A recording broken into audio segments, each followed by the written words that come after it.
Hi hello అందరికీ నమస్తే. నా ఛానల్ ఫస్ట్ టైం చూసినట్లయితే సబ్స్క్రైబ్ చేసుకోండి. నేను ఈ ఛానల్లో వాల్మీకి రామాయణం చదువుతున్నాను. ప్రతిరోజు వినాలనుకునే వాళ్ళు, ఇంట్రెస్ట్ ఉన్న వాళ్ళు వినండి. సబ్స్క్రైబ్ చేసుకొని నా ఛానల్ ఎవ్రీడే చదువుతున్నాను రామాయణం, వాల్మీకి రామాయణము. మీరు వినడానికి టైం లేకపోయినా ఆడియో పెట్టుకొని వినొచ్చు. మీరు జర్నీ చేసేటప్పుడైనా, పెద్దవారికైనా, ఎవరైనా చిన్నపిల్లలకు కూడా వినిపించవచ్చు. ఈ వాల్మీకి రామాయణం వినడం వల్ల చాలా ప్రశాంతంగా అనిపిస్తుంది. తప్పకుండా వినండి.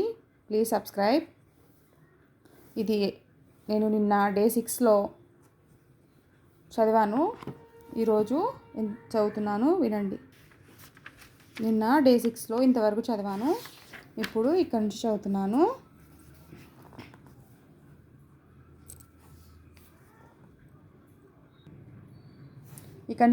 ఈరోజు డే 7లో.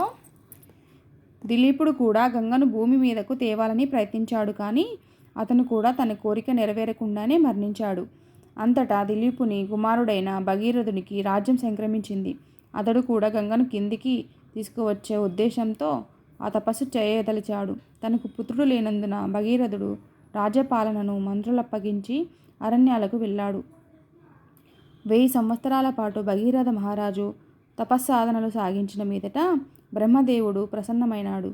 దేవతా బృందంతో కూడిన బ్రహ్మదేవుడు మహారాజుకు ప్రత్యక్షమై వరం కోరమన్నాడు. భగీరథ మహారాజు అంతటా బ్రహ్మదేవుణ్ణి పూజించి, సగర మహారాజు పుత్రులైన నా పూర్వీకులకు గంగాజలం అందేలా వరం ఇవ్వు, దానితో పాటు నాకొక పుత్రుని ప్రసాదించు అని వేడుకున్నాడు. అందుకు బ్రహ్మదేవుడు, ఈ వరాలు ఇవ్వటం నాకు సమ్మతమే, కానీ గంగావతరణ భారాన్ని భరించడానికి భూమి సమర్థమైనది కాదు. అందుకు సమర్థుడు ఒక పరమశివుడే కనుక జలపాత ప్రవాహాన్ని స్వీకరించమని పరమశివుణ్ణి నీవు ప్రార్థించాలి అని చెప్పాడు. ఎలాగైనా పరమశివుడి అనుగ్రహం సంపాదించాలని నిశ్చయించిన భగీరథ మహారాజు ఘోర తపశ్చర్యకు పూనుకున్నాడు. 1 సంవత్సరం పాటు ఒంటికాలి మునివేళ్ల మీద నిశ్చలంగా నిలబడి తపస్సు చేశాడు. ఆ సమయంలో పరమశివుడు ప్రసన్నుడై మహారాజు ఎదుట ప్రత్యక్షమైనాడు. భగీరథ మహారాజు తన అభిష్టాన్ని తెలియజేయగా గంగా యొక్క జలపాత శక్తిని తన శిరస్సుపై భరించడానికి మహాదేవుడు అంగీకరించాడు. తర్వాత కొద్దిసేపటికి స్వర్గలోకంలో ప్రవహిస్తున్న గంగ భూలోకం వైపు అవతరించసాగింది. ఆ అద్భుత దృశ్యాన్ని చూడడానికి దేవతలంతా గుమిగూడారు. కానీ గంగాదేవి తనను శిరస్సుపై స్వీకరించడానికి సిద్ధంగా ఉన్న పరమశివుణ్ణి చూడగానే ఆయన స్పర్శతో తాను మలినమవుతానని భావించింది. గంగాదేవిలో కనిపించిన ఆ తిరస్కార భావాన్ని చూసిన వెంటనే పరమశివుడు దానిని తనకు అవమానంగా భావించి ప్రతీకారంగా క్రోధావేశంతో ఆమె బందీ చేసి తన జటాజూటంలో దాచడంతో ఆమె యొక్క భూలోక అవతరణ నిలిచిపోయింది. గంగా ఎలా చిక్కుకుపోయిందో చూసిన భగీరథ మహారాజు తిరిగి తపస్సు ప్రారంభించాడు.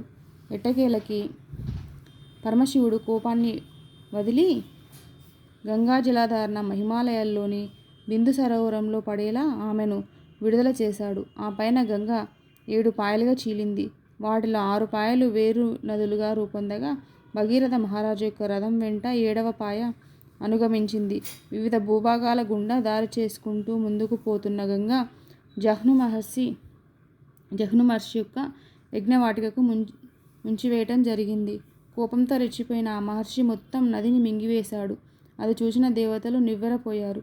ఆ పైన వారు జాహ్నువును సమీపించి గంగానది ఆయన కుమార్తెగా పేరుకెక్కుతుందని మాట ఇచ్చి ఆ షరతుపై ఆమెను విడుదల చేయమని ప్రార్థించాడు. అందుకు ఋషి అంగీకరించగా గంగ విడుదలై తన ప్రయాణాన్ని కొనసాగించింది. ఎట్టకేలకు గంగ సగరపుత్రులు భూమిని త్రవ్విన చోటకు చేరుకుంది. అక్కడున్న గొప్ప బిలంలో ప్రవేశించి రసతలానికి చేరింది. దానితో 60,000 మంది సగరపుత్రుల భస్మావశేషాలను గంగ ముంచివేయగా వారంతా స్వర్గధామానికి చేరుకోగలిగారు. బ్రహ్మదేవుడు మరలా భగీరథ మహారాజు ఎదుట ప్రత్యక్షమై, ఓ రాజా, నీటితో నీ మహాకార్యం సిద్ధించింది. ఇప్పటి నుండి గంగా నీ పుత్రికగా భగీరథి అనే పేరుతో వినుతికెక్కుతుంది అని ప్రకటించాడు. అలా తన పితరులకు సద్గతి కలిగించిన మీదట భగీరథ మహారాజు తన రాజధానికి తిరిగి వచ్చిన మరలా తన రాజ్యం యొక్క పాలనను చేపట్టాడు. అలా గంగావతారణం యొక్క ఈ అద్భుతమైన చరిత్రను విశ్వామిత్రుడు రాముడికి వివరించడంతోనే ఆ రాత్రి అంతా గడిచిపోయింది. తెల్లవారగానే గంగానదిని దాటి ప్రయాణం కొనసాగించడానికి రాముడు కుతూహలం కనపరిచాడు. కొద్దిసేపట్లోనే యాత్ర కోసం అంతా సిద్ధం చేయబడింది. గంగానది ఆవలి తీరాన్ని చేరిన యాత్రిక బృందం అక్కడ నుంచి ప్రయాణం కొనసాగించి చివరకు విశాల నగరాన్ని చేరుకుంది. ఆ నగరాన్ని ఏలిన రాజవంశం గురించి చెప్పవలసిందిగా శ్రీరాముడు విశ్వామిత్రుని ప్రార్థించగా ఆ మహర్షి యొక్క చరిత్రను ఇలా వివరించాడు. దేవతలు, దానవులు స్వభావత బద్ధశత్రువులు ఒకసారి దేవాది దేవుడైన శ్రీమన్నారాయణుని సూచన మేరకు అమృతం కోసం సముద్రాన్ని మందించడానికై దానవులతో దేవతలు ఒక బడంబడిక చేసుకున్నారు. అమృతాన్ని మదించి వెతికి తీసినప్పుడు ఇరుపక్షాల వారు దాన్ని సమానంగా పంచుకోవాలన్న అవగాహనతో ఈ ఒడంబడిక కుదుర్చుకోవడంతో జరిగింది. అలా దానవులు, దేవతలు తాము అమరులు కావాలన్న అభిలాషతో మందర పర్వతాన్ని వాసుకిని వెంట తీసుకొని క్షీరసాగరం వైపు బయలుదేరారు. దేవాది దేవుడు చాకచక్యంగా చేసిన ఏర్పాటుతో దానవులు వాసుకి సర్పాన్ని తల వైపునను, దేవతలు తోక వైపునను పట్టుకోవడం జరిగింది. వేలాది కనులు, నోళ్ళు ఉన్న వాసుకి ధూమాన్ని, అగ్నిజ్వాలలను నిశ్వసించగా దానవులు తీవ్రంగా గాయపడ్డారు. అలా దానవులు కారు చిచ్చుచే దహించబడిన వృక్షాల మాదిరిగా మారి క్రమంగా శక్తిహీనులైనారు.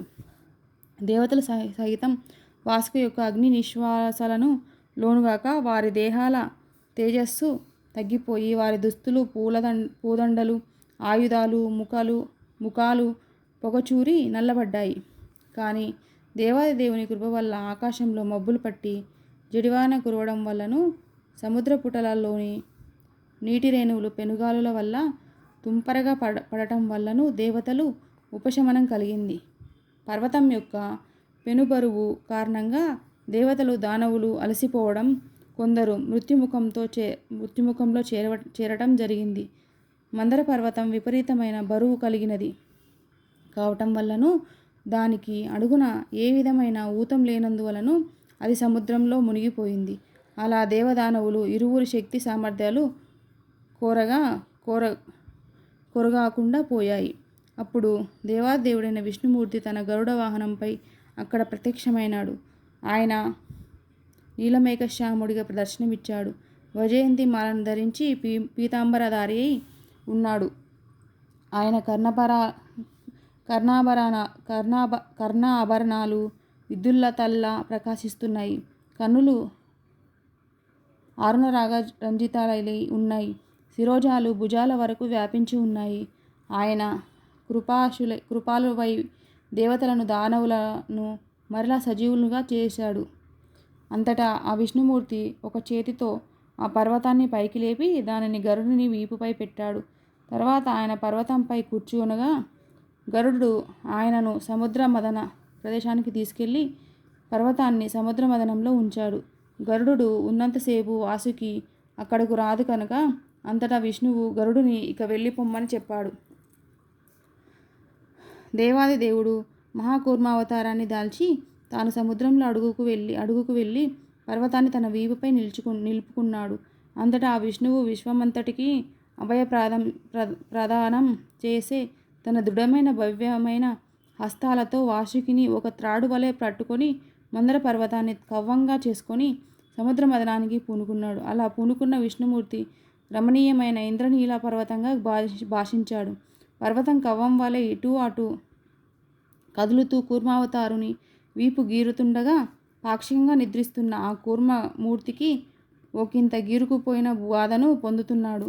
అంతటా మహావిష్ణువు మరింత బృహత్ రూపిగా విస్తరించి మందర పర్వతం స్థిరంగా ఉండేటట్లు చేయడానికై ఒక చేతిని దాని శిఖరం మీద పెట్టాడు. మహత్తర శక్తితో తిరిగి మదనం ప్రారంభించగా మత్యాలు, సొరచేపలు, తాబేళ్లు, సర్పాలు ఆందోళన చెందాయి. మొత్తం సముద్రమే అల్లాకొల్లోలమై మరెంతో పెద్ద జలచరాలైన తిమింగలాలు, నీటి ఏనుగులు, మొసళ్ళు, చిన్న తిమింగలాలు, స్వాహా చేయగల మహా తిమింగలాలు ఉపరితలానికి వచ్చాయి. అలా సముద్రం మదించబడుతూ ఉండగా అందులో నుంచి మొదటగా హలాహలం అనే భయంకరమైన విషం పెద్ద పరిమాణంలో జనించింది. తమను రక్షించగల వారెవరని లేకపోవడం గమనించిన దేవతలు పరమశివుడి దగ్గరికి వెళ్ళి ప్రార్థించారు. ఎవరైనా తన భక్తుడైనంత మాత్రాన ఎంతగానో సంతోషించే వాడైనందున పరమశివుడికి అశుతోషుడు అనే పేరు ఉంది. అందువల్ల సముద్ర మథనం ద్వారా వెలువడిన విషాన్నంతటినీ త్రాగటానికి ఆయన వెంటనే సమ్మతించాడు. దుర్గాదేవి పరమశివుని శక్తి సామర్థ్యాలు ఎరిగిన దైవుండటాన ఆయన ఆ విషయాన్ని త్రాగడానికి అంగీకరించినప్పుడు ఆమె ఎంత మాత్రము కలవరపడలేదు. నిజానికి అలా శివుడు అంగీకరించినందుకు ఆమె ఎంతో సంతోషించి కూడాను. అంతటా వ్యాపించిన ఆ విధ్వంసకర విషయాన్ని పరమశివుడు కూడగట్టాడు. దానిని ఒక చేతిలోకి తీసుకొని త్రాగగా ఆయన నీలకంఠుడైనాడు. కానీ అందులో ఒక ఇంత విషం ఆయన చేతులలో నుంచి నీళ్ళ మీద ఒగిగింది. ఈ విషం కారణంగానే ప్రపంచంలో విషపసర్పాలు, తేళ్ళు, విషవృక్షాలు మొదలైన విషయపు జీవులు తయారైనాయి. ఆ తర్వాత పాలసముద్రాన్ని మదిస్తుండగా 60 కోట్ల మంది అప్సరసలు ఉద్భవించారు. దేవతలుగాను దానవులుగాను వారిని స్వీకరించకపోవడంతో వారు వేశ్యలైనారు. ఆ తర్వాత పాలసముద్రం నుంచి మద్యం దేవత అయిన వారుని ఉద్భవించగా దానవులు ఆమెను స్వీకరించలేదు. ఆమెను దేవతలు స్వీకరించారు. అందువలనే దితి కుమారులు అసురలుగాను, అదితి కుమారులు సురలుగాను పేరుగాంచారు. చివరగా చాలా సంవత్సరాల పిమ్మట ఒక చేత అమృత భాండాన్ని, మరొక చేత దండాన్ని ధరించి ధన్వంతరి వైద్యశాస్త్ర ప్రారంభకుడు రూపంలో శ్రీ మహావిష్ణువు బాలసముద్రం నుంచి వెలువడ్డాడు. ఆ అమృతం కోసం దేవదానవుల మధ్య భీతరకమైన పోరు సాగింది. ఇరు పక్షాల వారు దాదాపుగా వినాశానికి చేరువైన సమయంలో దానవులు అమృతాన్ని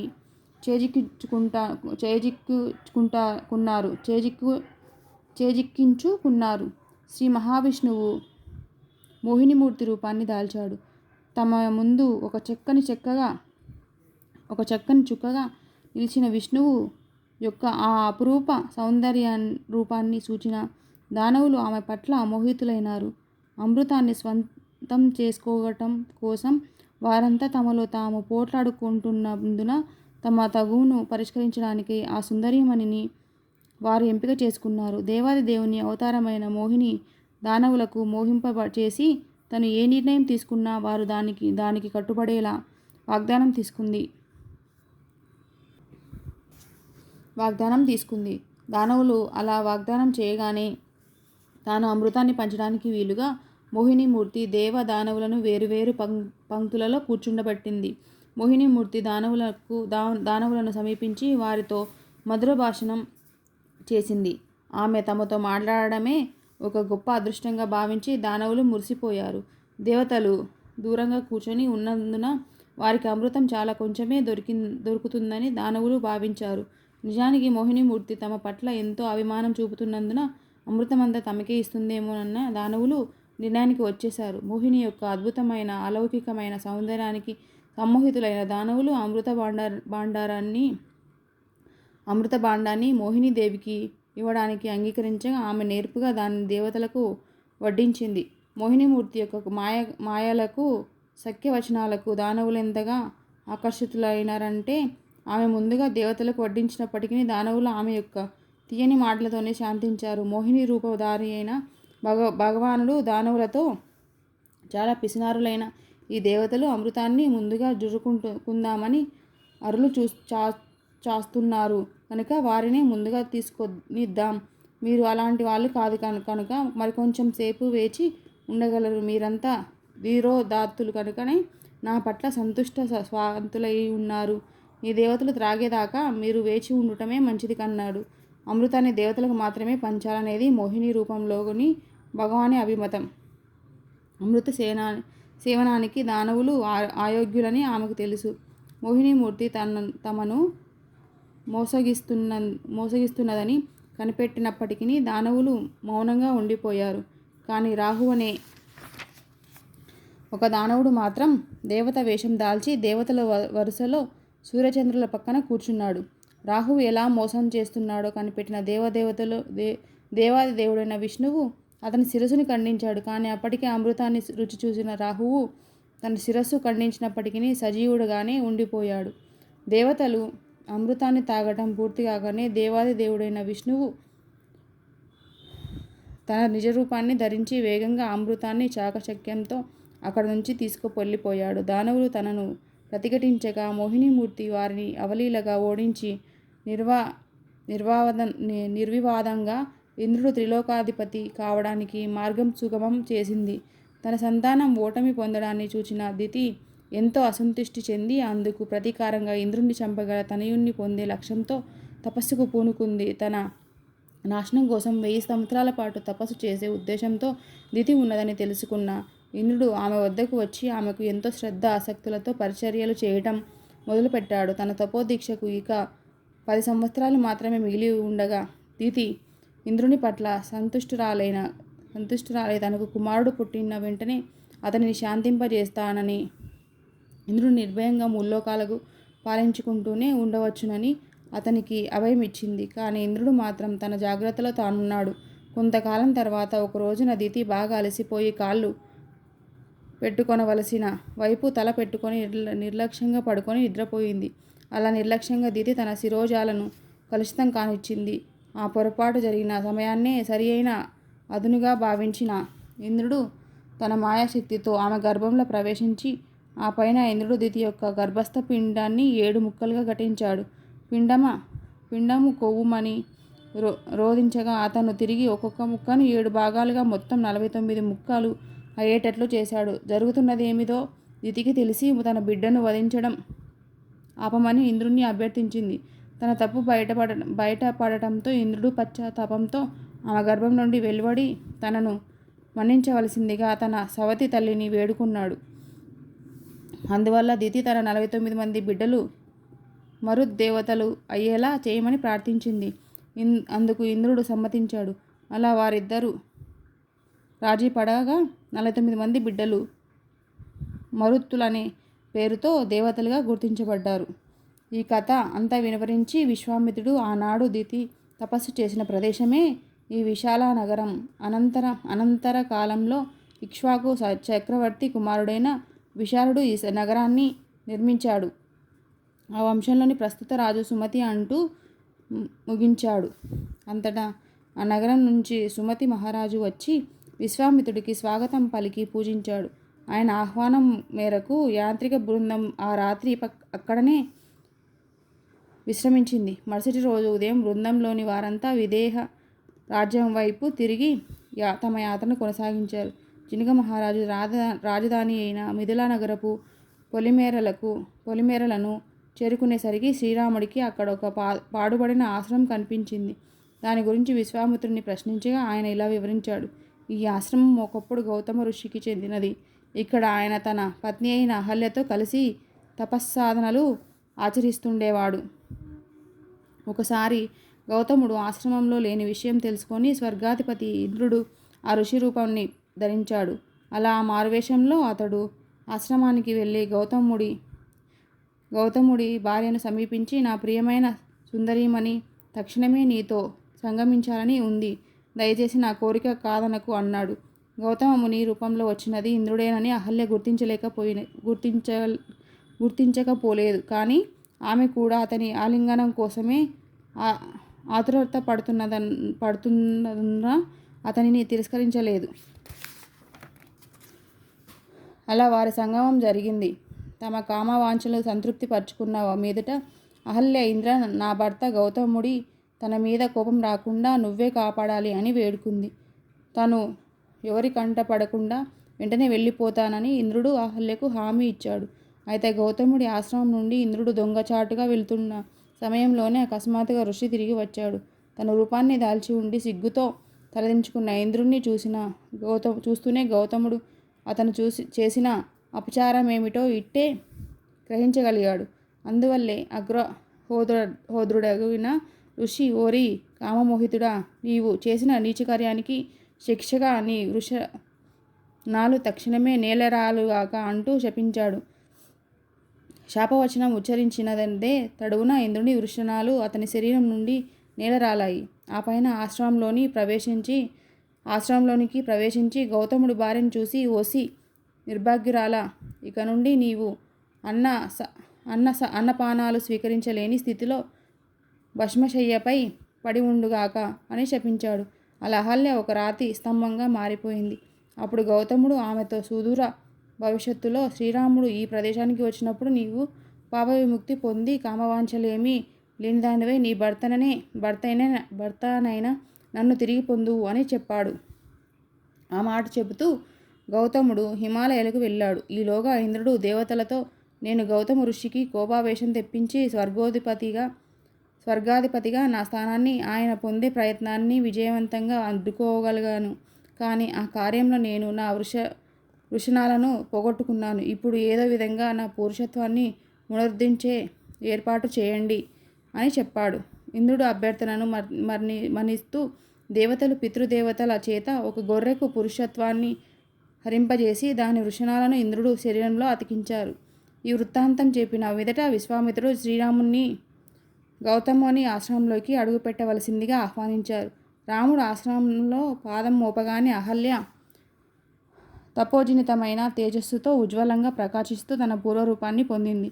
నిజానికి అహల్య శాపవిముక్తి పొందడంతోనే అకస్మాత్తుగా స్వర్గం దుందుబులు మ్రోగి అక్కడ నుండి దివ్య పుష్పాలు వర్షించాయి. రామలక్ష్మణులు గౌరవపూర్వకంగా అహల్య యొక్క పాదాలను స్పర్శించగా ఆమె ఆదరంగా ఆ సోదరులకు విశ్వామిత్రుడి స్వాగతం పలికింది. అదే సమయంలో గౌతమ ఋషి వచ్చి ఆమెను స్వీకరించి పత్ని సమేతంగా ఎంతో భక్తి శ్రద్ధలతో శ్రీరామ లక్ష్మణులను పూజించారు. ధన్యవాదాలండి. ఈరోజుకి ఇక్కడి వరకు చదివాను. ఈరోజు డే 7. రేపు కూడా చదువుతాను. ప్లీజ్ సబ్స్క్రైబ్ మై ఛానల్ అండి. అందరు సబ్స్క్రైబ్ చేసుకొని ఈ వాల్మీకి రామాయణం వినండి. చాలా మంచిగా ఉంటుంది. Thank you.